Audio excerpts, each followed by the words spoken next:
bọ̀dá ó ti yé ẹ̀gbọ́n nǹkan tó sọ ó ní okó Austin òwò bòun rí ó ní kò gbóhùn ẹ̀ rí nǹkan tó sọ nìyẹn. kò lè sọ bẹ́ẹ̀ náà. wọ́n sọ bẹ́ẹ̀ o wọ́n ti wá sókè tẹ́lẹ̀ náà wọ́n sọ bẹ́ẹ̀ wọ́n ti wá sókè tẹ́lẹ̀ àwọn náà kọ́kọ́ wá sókè wọ́n láwọn ò bára wọn sùn rí pé kọ́ńtàn pé kí wọ́n gbé evidence ibi táwọn tí okó wọn ti wọnú òbá wọn jáde fún àwọn nǹkan tó sọ nìyẹn. ó ní Austin ò bóun sùn rí. Wọ́n sọ bẹ́ẹ̀. sọ bẹ́ẹ̀ sẹ́ẹ̀ wọ́n sọ bẹ́ẹ̀ nǹkan tó wá sọ lókè nìyẹn káwọn ò bára wọn sùn rí káwọn ò bára wọn sùn rí kọ́ gbé evidence kan ti kókó bọ́ ní òbá wọn jáde wọ́n sọ bẹ́ẹ̀. Èmi dẹ̀ sọ fún wọn pé èmi máa gbé wọn lọ sí kàrẹ́ kán lọ bún ayé lála bóyá wọ́n ṣe àbí wọ́n ṣe. ẹ máa gbọ́ ẹ béèrè lọ́wọ́ ẹ̀ ẹni ṣó mọ kébí dọ́là níyàwó péjú ní ìjú ìṣàgà ipa many years. ní tèmi àwọn ọ̀rẹ́ Austin Emmanuel wọ́n ti jáde fún Aishat Raji láti wá dìbọ́ọ̀kì bí ó ṣe sọ wípé òun ò ní nǹkan kan ṣe pẹ̀lú Austin Emmanuel wípé okó rẹ̀ wọ òbòun rí ẹ̀yìn èèyàn wa ẹ jẹ́ ká gbọ́ kúlẹ̀kúlẹ̀ ọ̀rọ̀ yìí bí ó ṣe lọ. ló fi wà pẹ̀lú mi. tèmi kan máa wáyé tèmi àti ọkọ mi lọ lọ́ọ̀jì ó jẹ́ kó máa sùn nílé. ó ti yé yín ṣó possible kọkùnrin àtobìnrin kọ́ tiẹ̀ sún ọ̀sẹ̀ kan kọjọ sùn sínú yàrá fún odidi ọ̀sẹ̀ kan ṣó possible kọ́mọkọ́ máa ní nǹkan papọ̀ láàrin àtobìnrin ní ọkùnrin ní làwọn ọkùnrin tó wà nílé àtobìnrin tó wà nílé ṣó possible kọkùnrin àtobìnrin jọ sùn ọ̀sẹ̀ kan.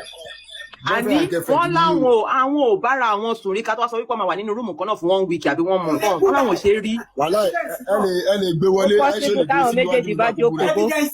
wọ́n ní kò sí nǹkan tó wọ́n ní kò sí evidence kò sí nǹkan tó jọ bẹ́ẹ̀ o wọ́n ti wá sókè o. wọ́n tó jọ bẹ́ẹ̀ wọ́n ní kò sí wọ́n ní nǹkan tó kẹ́ jọ mú bẹ́ẹ̀ o. evidence yìí wá torí àwa tá a wà lókè nígbà tó ń sọ dédé bọ̀ ó wá dùn mí bí wọn ò ṣe wá sókè bí woman ṣe sọ̀rọ̀ wọ́n ní sọ̀rọ̀.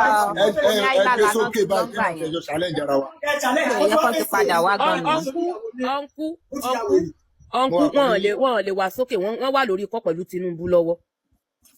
ok ó ti yé mi òun àti Tinubu lọ́jọ́ sọ̀rọ̀ lọ́wọ́. kò sí bí kọ́ yẹn ṣe lè wà important tó ládùúrú bọ́ ṣe ń fi wọ́n sẹ̀sìn bíbá tí wọ́n ní gbé kọ́ yẹn sílẹ̀. bá jẹ́ yín náà gbé kọ́ sílẹ̀ wá jọ irú conversation báyìí. no tó bá jẹ́ òótọ́ ni wàhálà mo máa gbé kọ́ sílẹ̀ àgbẹ̀ sílẹ̀ ni wọ́n á defend ara mi. Dami tó ti bí ọ̀pọ̀lọ́ ni mà. wọ́n ti sọ wọ́n ní kò sí nǹkan tó jọ bẹ́ẹ̀ rí káwọn ọ̀fà àwọn ọ̀nà ìlú ṣe papọ̀. kẹ́mítì náà wọ̀ báyìí. so kí ló fa ti kẹ́mítì báyìí. ẹ̀yẹ́ wọ́n yóò tẹ̀lé àgbà tó fẹ́ gbọ́. nǹkan tó ṣẹlẹ̀ ni pé kò jẹ́ kí kẹ́mítì ó dá sí ìjà ìtẹ̀lẹ̀ àti Austin. kí lẹ rí. ìrísí tí mo fi sọ bẹ́ẹ̀ ni pé nǹkan tó ṣẹlẹ̀ ni pé just a little story díẹ̀ tí mo mọ̀ mo dẹ̀ ṣe pé story díẹ̀ tí mo mọ̀ torí gbogbo àjọ wọnú ara wa ni kẹ́mítì makeup artist ni ó ti yé mi mọ̀ kẹ́mítì láti níbi kankan ọ̀dọ̀ Austin náà mo ti mọ̀ ó ti yé yín ó dẹ̀ máa ń pe Austin ọ̀gá mi ó máa ń pe ìtẹ̀lẹ̀ ọ̀gá mi so gbogbo any makeup gbogbo fíìmù tó bá fẹ́ yà even my own film at least tí mo ṣe wà yìí kò ṣe fíìmù bíi 4-5 tí mo produce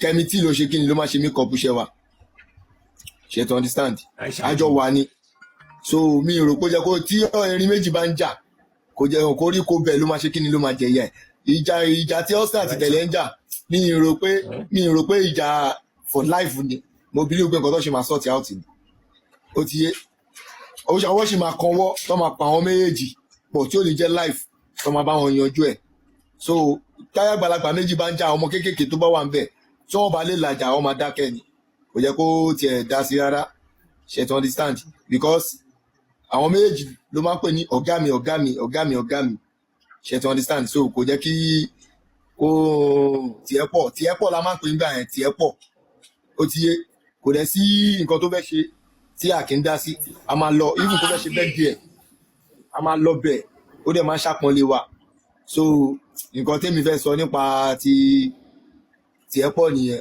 so kò yẹ kó má dá sí ọ̀rẹ́ ní ìtẹ̀lẹ̀ tí wọ́n á sọ ti tẹ̀lẹ̀ àti ti Austin ṣe rí nǹkan tó ṣẹlẹ̀ ni pé mo blame tẹ̀lẹ̀ mo dẹ̀ blame Austin náà ẹ sọ pé kí ni tí mo fi blame tẹ̀lẹ̀ ó ti yé nǹkan tí mo fi blame tẹ̀lẹ̀ ni pé àwọn àgbàlagbà ó ń ṣe kí ló bá ìwà as a star nǹkan tó bá sọ làwọn èèyàn máa gbọ́ ó ti yé yín nígbà tí wọ́n béèrè lọ́wọ́ ìtẹ̀lẹ̀ pé ṣé ọ̀rẹ́ báwo ló wọn relationship wọn àti Austin kò jẹ́ kó sọ pé Austin kì í ṣe ọ̀rẹ́ òun ó ti yé yín kò jẹ́ kó sọ bẹ́ẹ̀ òun ló yẹ kí Austin náà dá lóhùn nǹkan tí mo fi blame Austin náà kò yẹ kó Austin náà dá ìtẹ̀lẹ̀ lóhùn náà padà bẹ́ẹ̀ náà ìpè nígbà tóun fẹ́ ṣe wedding òun ló ṣe besma tí tẹ̀lẹ̀ bá sọ̀rọ̀ azin ó yẹ kóun lo wisdom kó o pé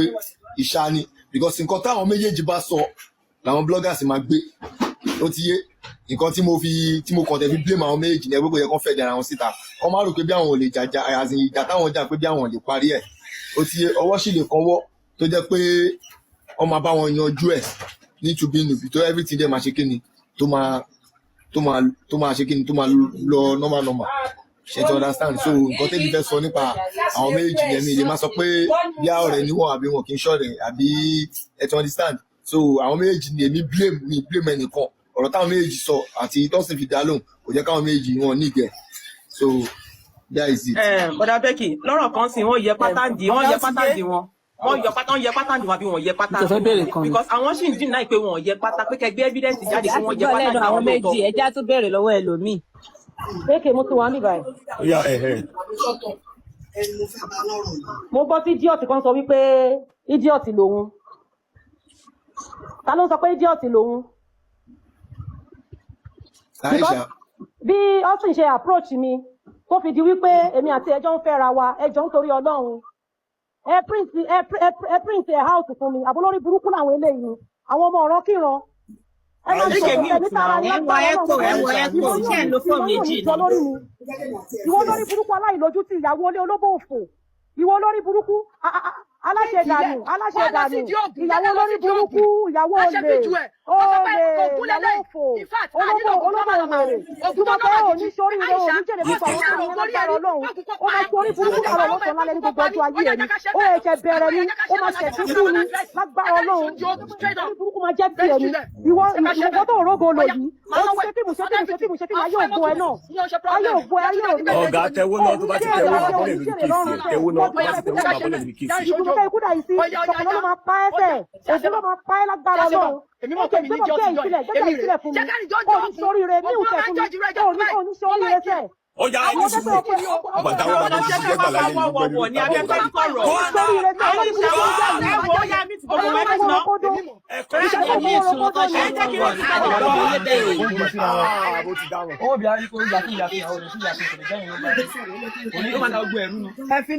Onídàrúdàpọ̀ ni ẹ́. Truth is bitter. Hold on. Hold on.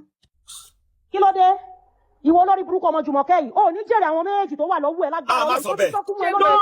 Mo ṣe pé fọmọ ẹ̀ wá, má sọ bẹ́ẹ̀. Ó máa ṣòfò ara, ó máa ṣòfò ẹ̀mí ni ìwọ lórí burúkú àfọwọ́. Ẹ má da gbogbo ẹ̀rù járe ìbéèrè ní kẹ́ ẹ dáhùn. Ìwọ lè pété ìṣẹ́ fáwọn ọlọ́mọ. Mi ò ní pín in níbẹ̀rẹ̀ láti dá ẹ lóyún ìwọ lórí burúkú ìpé ọkọ ẹ bọ́ síta kó bá mi sọ̀rọ̀ èmi àti ẹ lọ́lọ́rọ̀ èmi àti òun ṣọlọ́rọ̀ àdẹ̀dẹ̀jọ́ lọ́rọ̀ àfihàn rẹ̀ mi ìmọ̀ ọ̀jà láìjà ẹ̀rí. Ṣọ̀pọ̀nà ló máa fẹ̀ jẹ́ ẹwẹ̀ bó ṣe wà yẹn ó rógo lo òòràyé wá. Àǹtí Aisha ẹ má bínú. Oníṣà fún ẹsẹ̀ ní gbogbo ọ̀nà wọ́n mọ̀ Àǹtí Aisha ẹ ní sùúrù. Èèyàn méjì ti gòkè, wọ́n lè fẹ́ wọn rí, wọ́n lè dẹ̀jọ́ gbé dáadáa. Ẹ má ṣe pé ẹ calm down. Ó máa rù ẹ́ kiri ni, ó ní jèrè àwọn ọmọ méjèèjì, ìkan ti kú mọ́ ẹ lọ nínú. Kí ni ó ti pọ̀ jù náà èké ṣé wọ́n ṣe pé Aisha má ṣe pé Aisha má ṣe pé sórí Jùmọ̀kẹ́ ò ṣe pé fọmọ ẹ̀ Jùmọ̀kẹ́ ò ṣe pé ó ti ṣàdúrà fọmọ ẹ̀ níbà yìí ò ṣe pé fọmọ ẹ̀ má ṣe pé fọmọ. Kí ló dárúkọ mọ́ mi fún? Kí ló dárúkọ mọ́ mi fún? Ó ṣàdúrà fọmọ ẹ̀ má ṣe pé fọmọ ọlọ́mọ ń bíbá ẹjọ́ ẹ kàn fẹ́ dojú gbogbo ẹ̀ pọ̀ mọ́ra.